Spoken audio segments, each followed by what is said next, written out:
Hello everyone, welcome to iQuanta.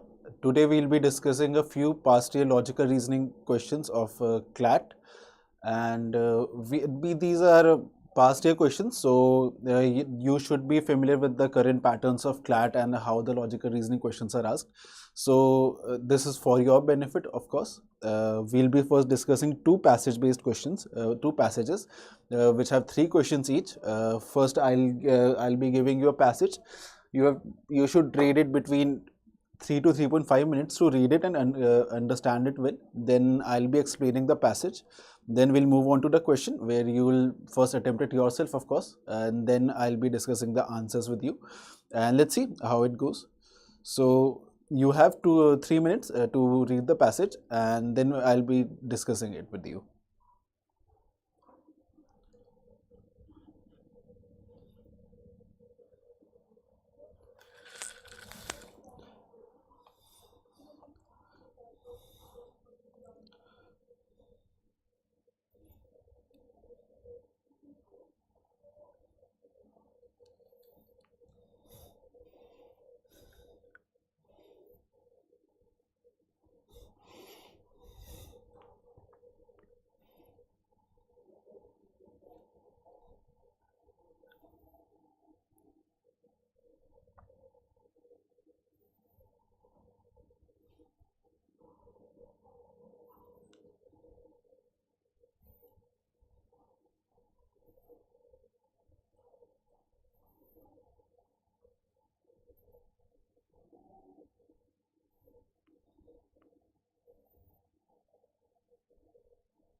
I hope you had the time to go through the passage yourself first. I'll be explaining it to you, of course, but it is generally better to take a look at the passage yourself first, try understanding it yourself first. So let's start discussing the passage, understand it. What does the author exactly want to say through this passage, right? So the passage starts with the post-truth era. Post-truth era is literally means after truth. So this is about some era where truth is not exactly very much prevalent, right? So let's read it. The post-truth era is expectedly marked by a discerning erosion of public trust in sources of information. So that the author says that in this era, the current era, which is the post-truth era, there is not much trust among the general public on the sources of information available to us, marked which is shown by the erosion here. Let's continue. Mass media, both traditional and new age avatars, has borne the brunt of this mistrust.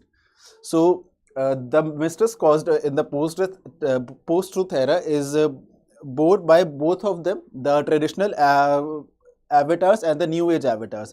The traditional ones, of course, are the OG print media, which is the newspapers and stuff, and new age avatars, of course, is referring to the social media, which is very prevalent in today's time, right?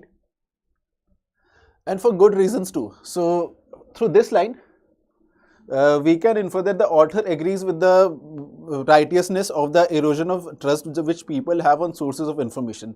So even the author believes that it is not the time that the sources of information which are available to us are very much believable. Let's continue. Social media, its most popular platform, is a harbinger of falsity. So harbinger of falsity means something which brings the false news, and it is referred to the social media here. Which is claimed to be the most popular platform in nowadays. As we all know, that social media is one of the most popular sources of information available to us, through which we get our news, through which we share information as well. So the social media has become a harbor of falsity to us, so which is a cause of concern according to the author. Let's see what the author further says. It is thus encouraging to see that at least the old guard of the media ecosystem, the newspaper, continues to defy this discouraging trend. So the author says that the traditional media, the newspapers, the OG printed newspapers, have somehow managed to defy this discouraging trend of distrust which is spread among the general public in today's time. The finding, let's read further. A pan-India survey of media consumption by Lokniti, Lokniti is a newspaper, found that print media remains the most trusted source of information. So even in today's distrusting times of sources of information, the print media, according to a poll, has still somehow managed to gain the trust of people and is somehow defying the current trend of distrust which is spread among the general public on the different sources of media.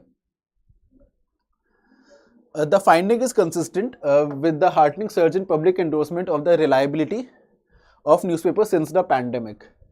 So, according to the author, that this survey conducted by Lokniti is in line with the current trend of people, which is post-pandemic trend of people getting into reading the physical newspapers, the printed newspapers more.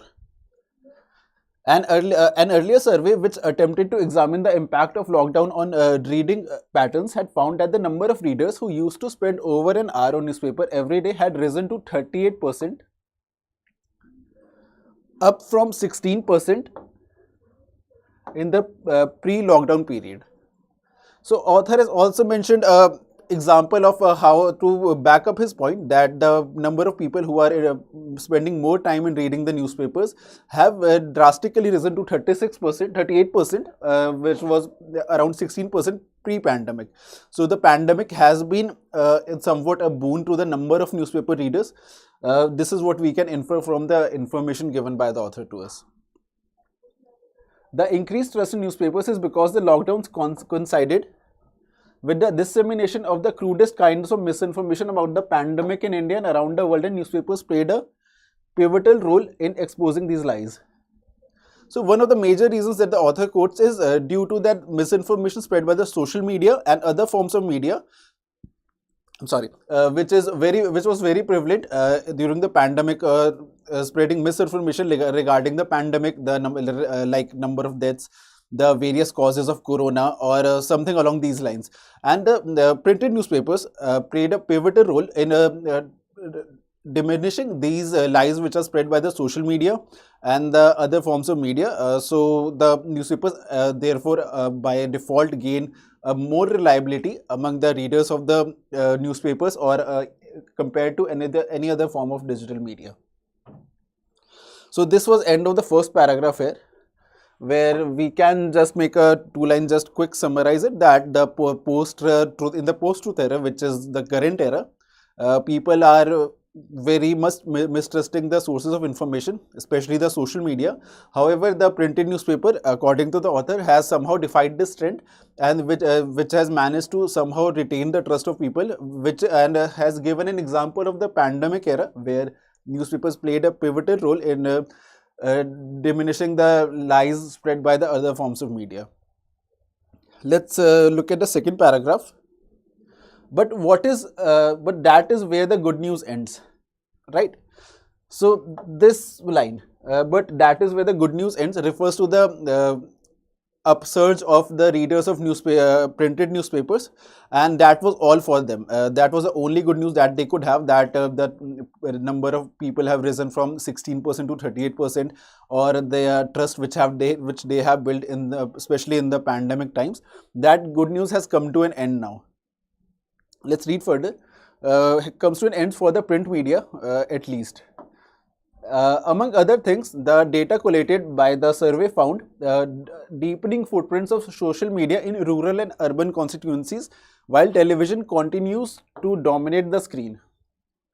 So why does the good news ends for the printed media? Is because the number of social media users and the spread of television has even reached even the rural of areas of the country, and their numbers are on a surge in the current times, which was not the case before.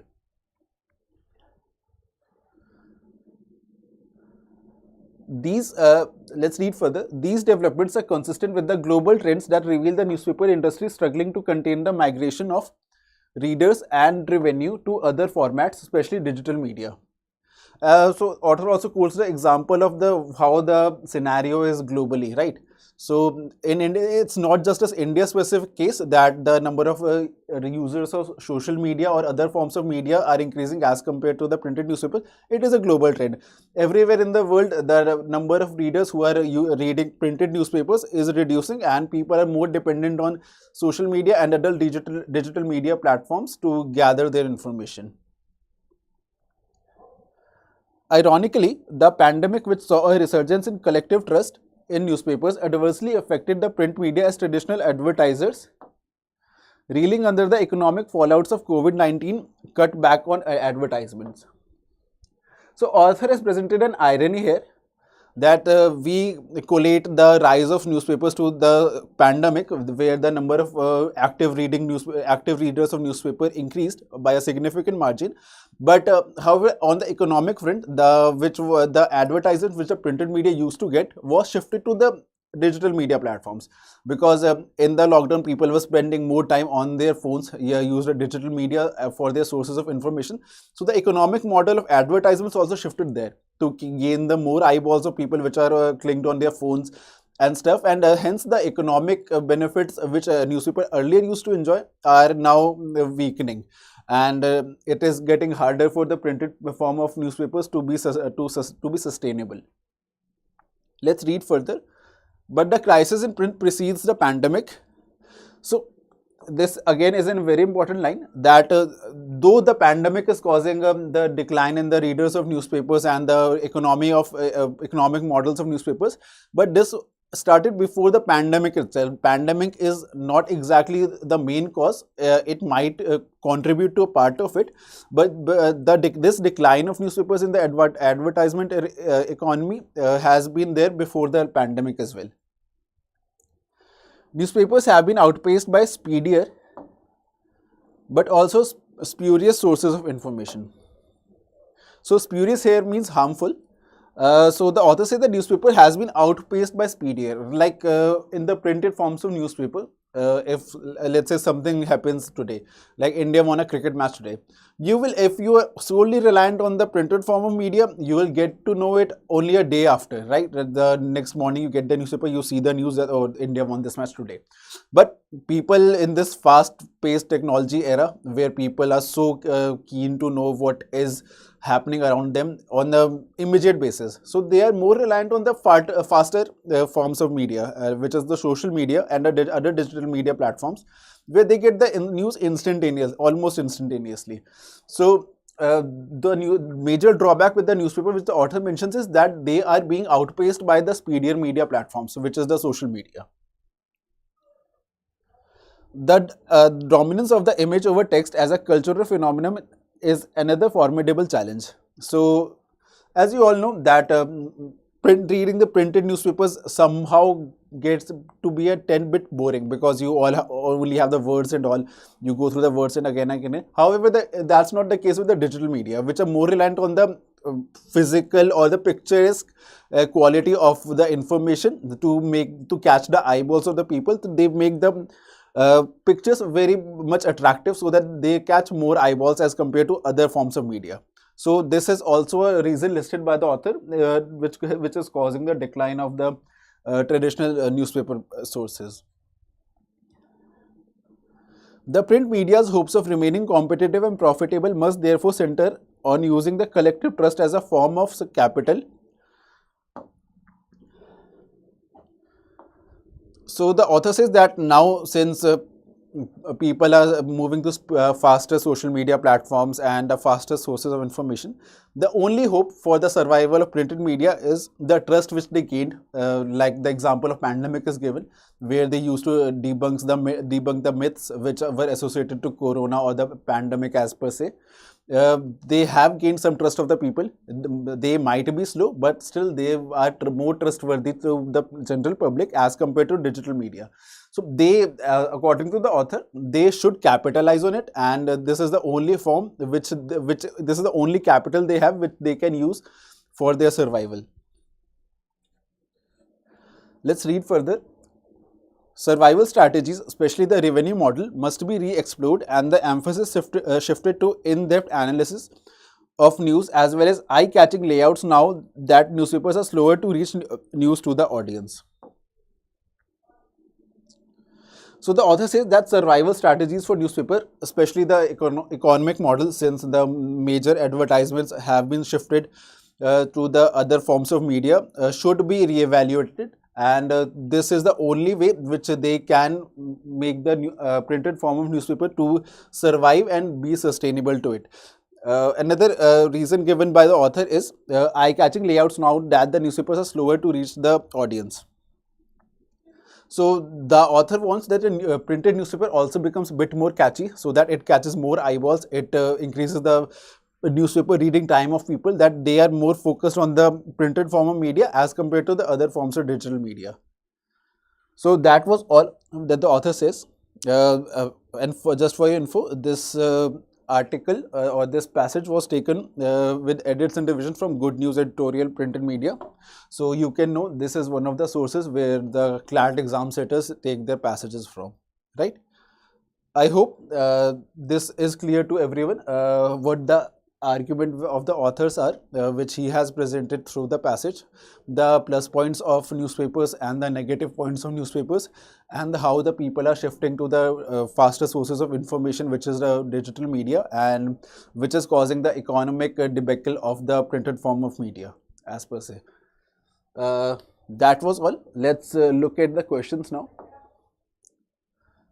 You have 2 minutes to solve this question, then we'll be discussing this question as well.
Now let's look at the first question. This is also a fairly easy one. Let's look at what the author is asking. Which of the following is the author most likely to agree with? So from the information provided in the passage, we have to infer something on which the author is most likely to agree based upon the arguments presented by him in the passage. Let's look at the options now. The COVID-19 pandemic was an unmitigated disaster for the newspaper industry. So unmitigated basically means which was not, which is unprecedented, which was not expected, something along these lines. The COVID-19 pandemic was an unmitigated disaster for the newspaper industry. It was a bit, but not exactly an unmitigated disaster for us per se, because then, as we mentioned, as the author mentions, that the number of newspaper readers have risen to 38% in the pandemic era, and which was not the case before. So it was not exactly a disaster. It was something along the lines of good as well as bad. We cannot divide it into white and black. It was along the grayish area, that it was in some ways fruitful for it, in some way it was not. So we'll eliminate this option. This will not be our answer. Let's look at option B. The COVID-19 pandemic had negative as well as positive effects on the newspaper industry. Perfect. This defines the passage correctly, that it was along the lines of grey area, where there were some benefits, like the number of newspaper readers increased and the newspapers gained the trust of general public. However, there were drawbacks as well, that people were shifting to digital forms of media for faster sources of information. So there was some positives and negatives as well, which is there as mentioned by the option B here, which hence it will be a right answer. Let's look at the other options as well. Option C says the COVID-19 pandemic only had good effects on the newspaper industry. No, there were bad effects as well, like the shift of people towards digital media platforms and the economic advertisement models, which the printed media used to enjoy earlier, were now shifted to digital forms. So again, this will not be our answer. The COVID-19 pandemic had no effect at all on the newspaper industry. Again, no, it had effects on the newspaper industry, definitely. There were some positive effects and some negative effects as well. So option B is our correct answer here. This was a fairly easy one. Let's look at the next question now. You have 2 minutes to solve this, and then we'll discuss this question as well. Yes, Anu, B was the right answer. Very good.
Let's look at this question now. Which of the following would be an effective way of making print media more competitive? So we have to find ways that the print media becomes more competitive and is able to sustain among the digital media platforms, right? So let's look at the options. Slowing down the process of print media production? No, not at all. This where slowing down the process will already make it more slower, which is the printed media form of media is already slower. So making it more slower doesn't exactly add to the competitiveness edge over the digital forms of media. So this will not be our answer. We can eliminate option A. Let's look at option B. Using more expensive printing methods that achieve better print quality, even if it results in newspaper becoming more expensive. No. We want that the newspapers become more competitive, and we all know that the printed forms of media is already on decline, and so we have to make sure that it is more accessible to more people, and it is affordable to more people. So making it more expensive will not exactly help us making it more competitive. So we can eliminate option B as well. Let's look at option C. Only publishing newspaper on alternate days. This does not even make sense. Why would you publish a newspaper on alternate days when people around you require information on immediate basis and on day-to-day basis? Why would you print it on alternate days? Let's look at option D. Developing ways of ensuring that print media can reach readers more speedily. Exactly. This is what the author has been trying to say through the passage, that the current people are shifting to faster forms of media, so making the newspapers faster sources of information might help in making them more competitive, and might help them in sustaining against the digital media platforms, right? So yes, Anu, you have given the correct answer. D is the correct answer for us. This was also a fairly easy question. So you can see that if you are able to understand the passage well, you don't exactly have much trouble in solving the questions as well. So comprehension of the passage is of utmost important to us. So for our focus primarily should be on understanding the passages first, and then looking at the questions, because you will be able to solve it easily if you have grasped the passage well. Now let's take a look at the third question.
Let's look at the question now.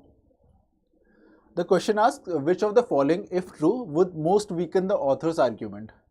So we have to put the emphasis on most weaken. So we have to find the option which will be against the arguments presented by the author. So something which does not exactly align with the author, we have to find something along those lines. Let's look at the options now. Social media is a reliable source of true and accurate news and information. So is it?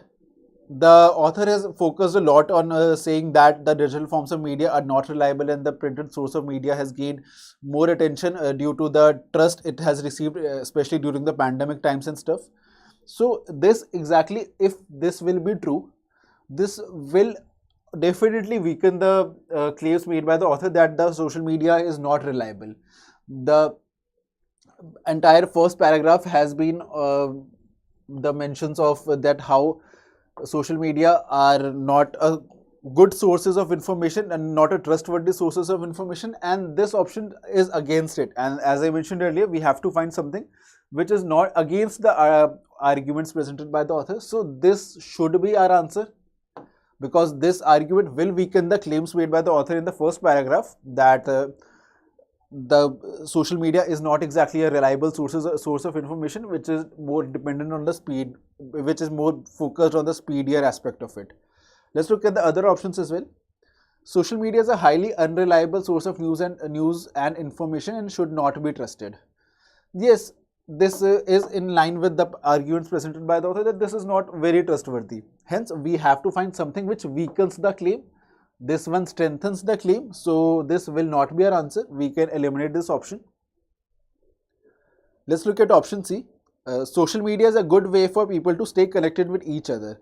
So this, if it is a good way of connected with people, staying connected with each other, this is not the concern of the passage exactly. We are not concerned if this is a good way of to stay connected with the people. Nothing along the lines is mentioned in the passage. So this is becomes out of context of the passage. So this will of course will not be our answer, because this is out of context or out of the context of the discussion of the passage, to say. Let's look at the option D. Social media is a speedier source of information than newspapers.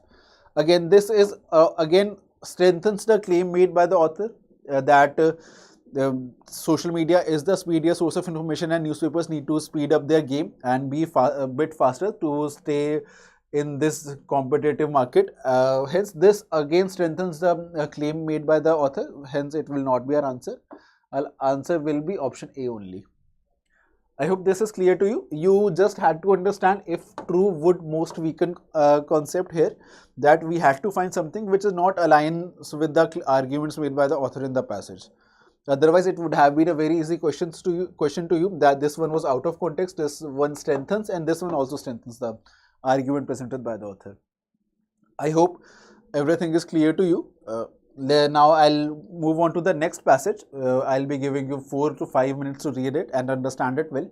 And as was the case with this passage, if you are able to comprehend it well, understand all the arguments, you will be able to ace the questions very easily. So now let's look at the next passage. You have 4 to 5 minutes to read it, and then we'll be discussing the passage.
I hope you read the passage and it was clear to you.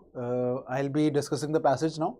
Let's start reading the passage and see what all the arguments are made in this passage, and we'll then try to answer the questions asked. Right?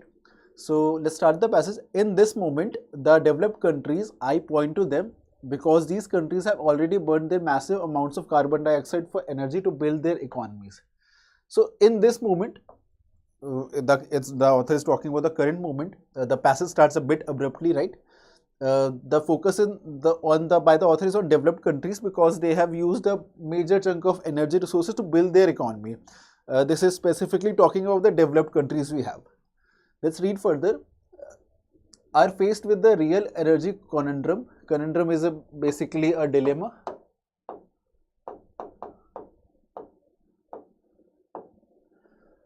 On the next, the author has described what exactly the dilemma is. On the one hand, developed countries are battered because of a fast heating planet. Temperatures have gone through the roof. Droughts and extreme weather events are hitting them as well. On the other hand, ordinary people in these countries are worried not just because of climate change but because of the lack of energy to heat their homes this coming winter. So the dilemma faced by the developed countries is that like everything else, the temperatures are rising on the planet, and this has lead to extreme cases of droughts or the sudden changes in the climate. This has affected the developed countries as well. But there is another reason mentioned by the author why the developed countries are facing this conundrum or the dilemma regarding to the energy crisis present in front of them, is that they might not have enough energy resources to warm their homes in this coming winter, right? So as you know that in Western countries specifically, or the Scandinavian countries specifically, the weathers during the temperatures during the winters drop very low. So it is of utmost importance to warm their homes, to have a fireplace inside their homes so that they keep themselves warm through the winter. But this is becoming a cause of concern in the ordinary people in the developed countries, that will there be enough resources available to them to warm their homes in the coming winters. Let's read further. In the US, talking about US specifically, gas prices went up in summer so much so that people traveled less and consumption of fuel dropped. But now prices are down and it's business as usual. So the author gives an example of the US to why people are concerned that the prices of the natural gas, or the gas which is used to drive their cars, let's say the case with CNG in India, we have CNG fueled cars in India, like similar to that we have those in US as well. The prices of those went up in summer, which caused to people traveling a bit less, focusing on alternate means of transportation, not taking the private cars because the prices are so high. So people resorted to other sources as well, we can infer from this. And this led to a little less consumption of the fuel available to the people because the prices were high. Not exactly the concern regarding the climate is mentioned here. It was more regarding the prices which went high in the summer, due to which there was a little bit less consumption of fuel done by the people. But now prices are down and it's business as usual. So during the summer the price was high, but now the prices are now back to normal. Then the author says the business as usual, which means that the traveling has increased of the people, the fuel consumption has also increased by the people. So now everything is back to business. So there's an important hidden argument there, that the people were not exactly concerned about the climate, due to which they stopped traveling more or using less fuel. They were more concerned about the prices, the effect it had on their pockets, so that they started traveling less and consuming lesser amount of fuel. Let's read the second paragraph. The fact is that this energy disruption has provided the much needed wall to the beleaguered fossil fuel industries. So that the energy disruption that the author mentioned in the first paragraph has brought the much needed attention to the fossil fuel industry, which is of course very flourishing, but the fossil fuels available to us are obviously diminishing. So this energy crisis in the US, as the author specifically mentioned, has brought the attention to those industries. Let's read further. Governments are asking this industry to supply more. So since now people have lesser amount of fuel to consume, but the demand has remained the same or even you can say it's increasing as well.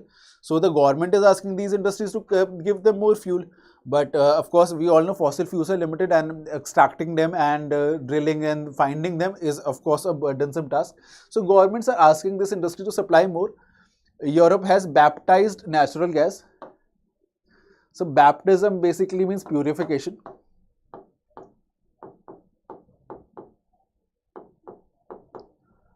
Baptism is also a religious term, which is a common phrase in Christianity, where the little kids are baptized in the church. So baptism basically means purification. The author said European nations have purified the natural gas, a fossil fuel. Natural gas is a fossil fuel, less polluting than coal, but still a major emitter of carbon dioxide as clean. So what can we infer from this information? That natural gas still remains a fossil fuel only. It might be less polluting than compared to coal, but it's still a major polluter of the countries, right? So we can say that the carbon dioxide, the European countries have deemed it a bit cleaner source of energy, despite it being a major contributor to the pollution. So this is a sarcasm the author has used, baptism, which is basically means purification. Which the European nations have done on the natural gas. Let's read further. The US has passed a climate bill which will invest in renewable energy but conditional to increased spends on oil and gas, and the opening up of millions of hectares of federal land for drilling. So the author says the US has passed a climate bill. They have brought a bill in the parliament which will invest in renewable energy but conditional to increased spends on oil and gas and the opening up of millions of hectares of federal land for drilling. So the US government has brought a renewable energy bill, but there is a very vague criteria which it has given to it, that we will only provide you money if you for the renewable sources of energy only if you are willing to spend more time on more amount of time and more amount of money on the drilling and finding of fossil fuels as well. So this is a very weird condition, you can say, which the bill has proposed. Let's read further to find out what exactly else is there in the bill. Through this bill, the US will do more than ever before to build a manufacturing base for renewable energy, particularly solar. So the solar energy targets is there for the people, by the government. They want to increase it. But of course the bill is actually weird because they will only do help with the renewable sources of energy only if more money is spent on drilling and land is provided for the fossil fuels, extraction of fossil fuels or natural gas as well. Let's read further. Europe, even in this desperate scramble for gas, is working to ramp up its investment in renewable power. So it is the worst of times. So despite the struggle for gas, the European nations are still willing to work on gaining more resources for the renewable sources of energy to use more renewable energy so that the pollution in the climate is a bit less. And of course there is a stringent demand for natural gas and the supply is stringent. The demand is high but the supply is stringent. So they don't exactly have much options to them, so they have to invest more on the renewable sources of energy, which is the European nation is doing. And let's read further. It could be the best of times, but there are some caveats. Let's see what are some caveats to it. One, this renewed interest in fossil fuels must remain temporary and transient. Given the nature of economies, once the investment has been made in this new infrastructure or the supply of fossil fuel has increased from new oil and gas discoveries, it will be difficult to wean off.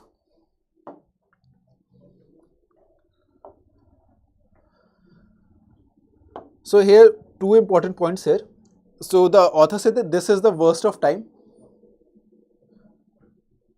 This is the worst of time, but it could have been the best of times, but the increased spend on renewable source of energy and the increased interest of the people in the fossil fuels will of course increase the infrastructure for them, will help them develop more fossil fuel trajectories, but this could have been used to enhance the renewable source of energy more, because this will be temporary. Once there are ample amount of sources of fossil fuel energy, the people and the governments will go back to them. So this could have been a best of time, but it actually has become the worst of times for us. Let's look at the other reason. Second reason which the author says, these countries should not be entitled to more use of fossil fuels in our world of shrunk carbon budgets. The author wants these countries is referred to the developed countries, right? So the author wants these developed countries to not use the remaining source of fossil fuels available in the world, because of course the author has started with the argument only that the developed countries have used a major amount of fossil fuel which was available to us to build their economies. Now it's time that they take a step back, let the developing countries use the remaining fossil fuels for their economic development, and they should now be more focused on the renewable sources of energy. So author is in favor of decline of use of fossil fuels by the developed countries. We can infer from this line. Let's read further. They need to reduce emissions drastically and leave whatever little carbon budget space that is remaining to poorer countries to use. Exactly as I said earlier, that the author wants the remaining fossil fuels to be used by the people only, used by the people of poor countries only, because developed countries have already used even in fact more than their share of which was available to them in case of the fossil fuel sources in the world, thereby satisfying such poor countries' demands. So we can also infer from this line that the poor countries are demanding that they should be allowed to use a bit more fossil fuels as compared to the developed countries, because the major pollution was contributed by the developed countries only by using the maximum amount of fossil fuel which was available to them. So whatever is remaining of it, the remaining of fossil fuels, of course, to develop their industries and to help build their economies, they want to use the major remaining chunk of fossil fuels and want the developed countries to shift to renewable sources of energy, because this will be the only fair way, because now even the poorer countries are facing the brunt of climate change, and even if they didn't contribute as much to the climate change as the developed countries did by using fossil fuels, they still are feeling the heats of it, right? So the only justified way of it is that they are now allowed to use the major remaining chunk of fossil fuels, and the developed countries shift to renewable sources of energy. So this is all what the passage wanted to explain and the authors argumented. And again, you have another source for which your PYQs, previous year questions of CLAT logical reasoning were asked. So you can of course visit these sources as well to get a fair share of idea of what the passages you get in your CLAT exams. So now let's move on to the questions. You have 2 minutes to solve this question, then we'll be discussing this question.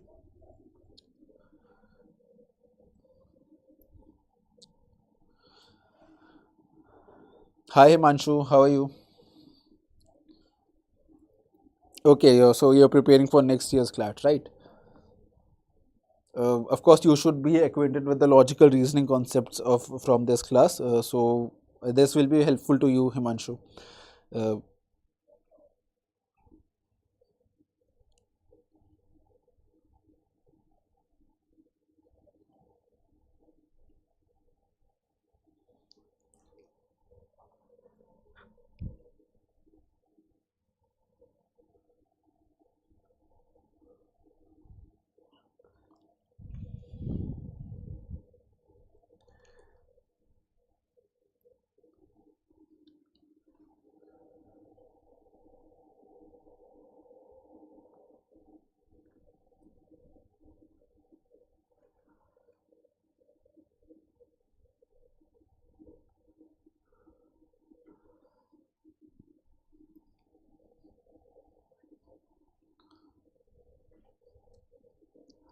Thanks, Yash. I hope this class is of use to you.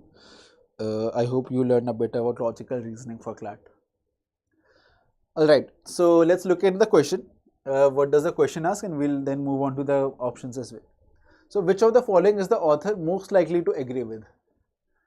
So we have read all the arguments presented by the author, and now we'll find something which will strengthen it more. Something which the author has already presented in the passage, and the option which aligns with it. So let's look at the options. people in the US are not worried at all about climate change. So at all is a very exaggerated and extreme term here.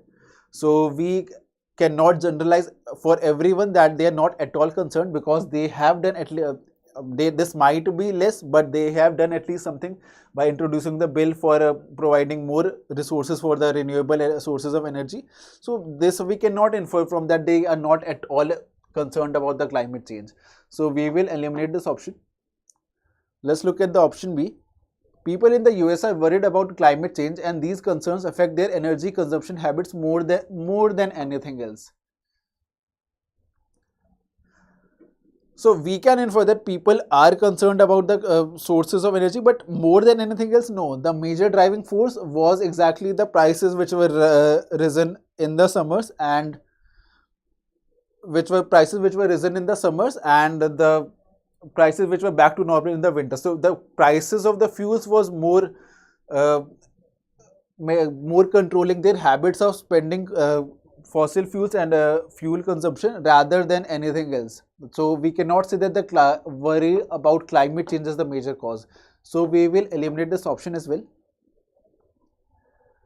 Let's look at option C. Climate change has resulted in the increase of energy prices across the world, and as a result, governments have had to spend in finding newer sources of renewable energy. So, is climate change has resulted in increase of energy prices across the world? Is climate change the cause of increase in the prices of energy resources? No.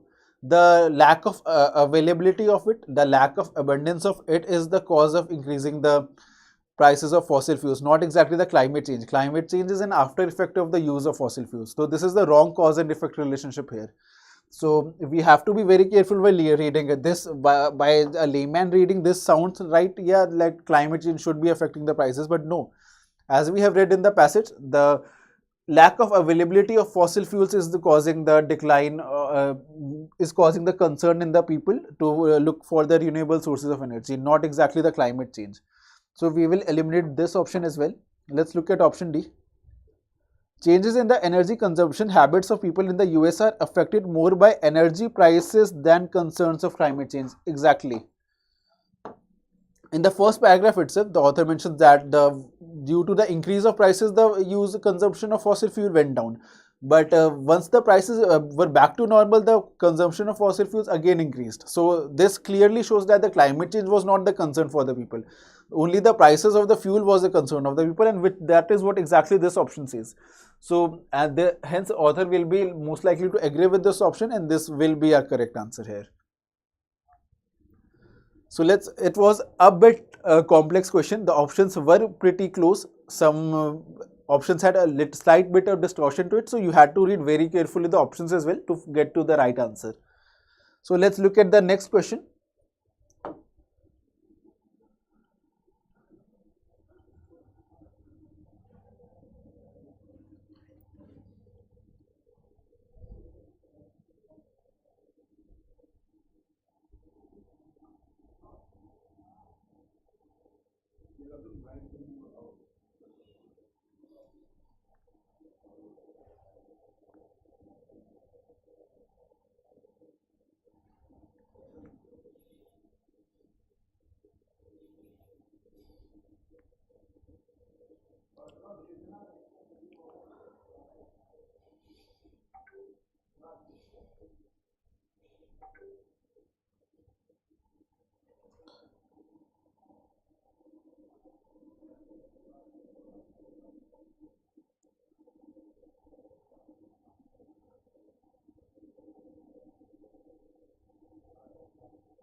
I hope you read the question and tried solving it. Let's look at the question now.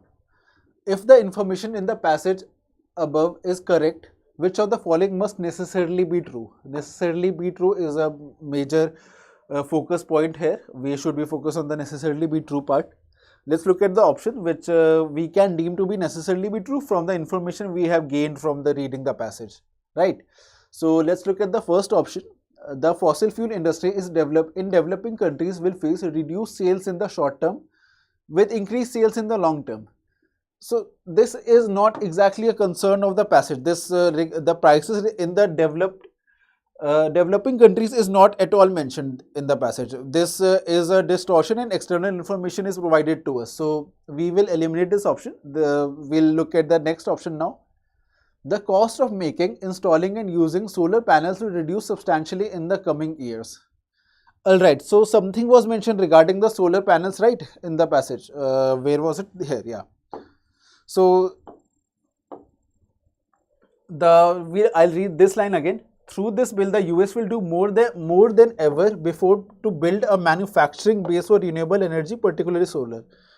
So if there are wider opportunities to manufacture solar panels, the supply is bound to increase. So of course we can infer from it that the cost should be competitive, so that the markets remain competitive. The prices should be a bit lower and accessible to the people, because the government of course wants the people to use more renewable sources of energy. So if they want more people to use renewable sources of energy, the prices should have to be lower as well. So let's look at the option B again. The cost of making, installing and using solar panels will reduce substantially in the coming years. Right, yeah. We can say this to be true from the information provided in the passage, because of course if the people want to use, if the governments want more people to use it, the prices have to be competitive for it, right? So of course we can deem it to be necessarily true. Let's look at other options. Passing a bill in the US is a huge effort, and it would not have been possible to pass the new climate bill unless the current energy crisis had compelled lawmakers to do so. Is it a huge effort? We cannot say. This information is not provided, because the issue with the passage is something else is also mentioned, that the fields for fossil fuels should also increase. So is it a huge effort? We cannot say. And if this current energy crisis has caused the people to do it, this is also we cannot infer from the passage, because no information regarding what caused the US government to bring the bill is not mentioned. It might have been the long-term effects of the climate change or the lack of availability of fossil fuels. We cannot conclusively infer any of these information. So we cannot, hence as a result, we cannot make this claim as well. So we will eliminate this option, and this will not be a correct answer. Let's look at the last option. The fossil fuel industry in developing countries will see an increase in business, at least in the short term. So the author in the last paragraphs has just presented an argument that the people in developing countries should use more fossil fuels, but we cannot say that all of the governments around the world have agreed to this argument presented by the author or someone else, that developing countries should use major chunk of fossil fuels remaining to them. It's just an argument which should be in favor of the developing countries, but have the developed countries accept this offer? We cannot say. So we cannot say that the fossil fuels will be available to the developing countries more. Nothing regarding this, no information regarding this is presented to us. Hence we'll eliminate this option as well. So option B will be a correct answer. This was also a very complex question. So you had to read all of the options very carefully and analyze from the passage that if the information is exactly as presented in the option or it has some distortion as compared to the passage. So guys, that was all for today's session, right? Thank you all for joining. I hope you had got a fair share of idea about the logical reasoning questions, about how the questions are there in the CLAT exam, and you get a fair share of idea about the complexity of questions, the type of passages which are asked in the question, and I hope you continue to put in your efforts and continue understanding it. So alright, thank you all for joining. I hope this session was helpful to you. It introduced you to the logical reasoning part of CLAT, and I hope there will be more sessions like this, and I'll continue to help you in any way regarding your CLAT prep for next year. So thank you all for joining. Goodbye.